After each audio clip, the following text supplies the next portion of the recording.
Turn off this bus when you roll it. Rolling. Okay, so we're going to take a look at creating a master bus for a set of tracks on the analog console.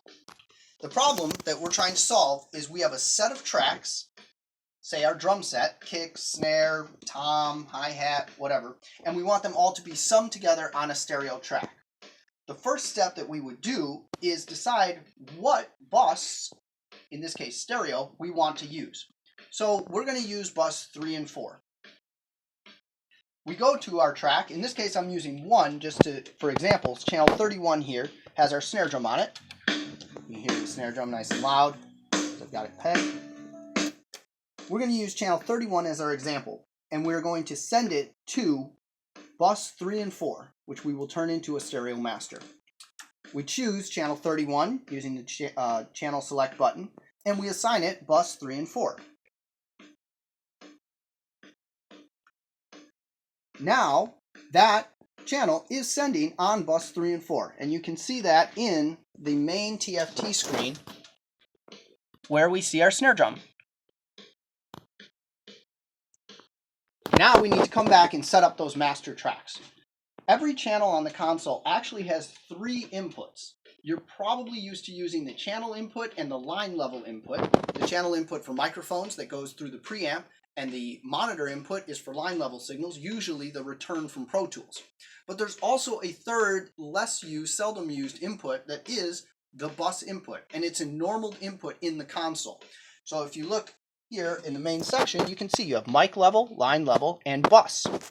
What we're going to do, since we're going to use bus 3 and 4, is choose the channels that those buses are normal to.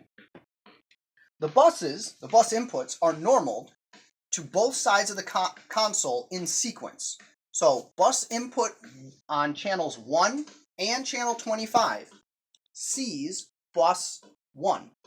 Bus input 2 on channel 2 and on 26 sees bus input 2, and so forth. So if we want 3 and 4, we can actually use 27 and 28. So I'll select those 2 channels, and I will then assign them the bus input. And if you take a look at the TFT screen, you'll actually now see our snare drum in channels 27 and 28. If I turned off, you can stay on the screen there. If I turn off the bus input, that signal falls away.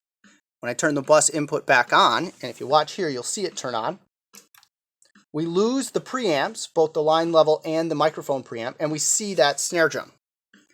So it's working. But there's one important piece here. If we want this to truly be a stereo bus sum of our drums, we need our panning back. First thing you want to do is make sure your actual tracks are panned on the stereo master. Otherwise, it's not sending to the left and right speakers, respectively. And then on our source tracks, we need one more button, which is pan to track. So we choose our drum set, in this case. We choose those tracks, and we come here in the center section, and we push pan to track. Now, little red light is on channel 31, our snare drum.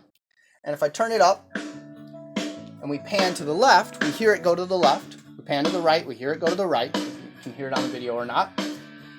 What's important, though, is to convince ourselves that we are actually hearing our bus. So what I'm going to do to show that is on channel 31, my snare drum, take it out of mix A, disappears. Then I will go to channels 27 and 28, which is our bus input, and I will put the output from those channels onto mix A. And there's our snare drum coming through channels 27 and 28 from 31. And as many tracks as I now add with pan to track and bus 3 and 4, every other channel on the console would all be summed to channel 27. This allows us to do a lot of interesting things. We could set up, for example, you could still send it out bus A or mix A and do a parallel compression track, which I'll walk through in a second. You could also do a series of effects on this channel, mix it in underneath. You can do a bus compression to glue a bunch of tracks together. It gives you a lot of flexibility. You could also use it as a stereo for larger effects like reverb for your entire drum set, so you don't have to send individuals, you have the whole set going to something, for example.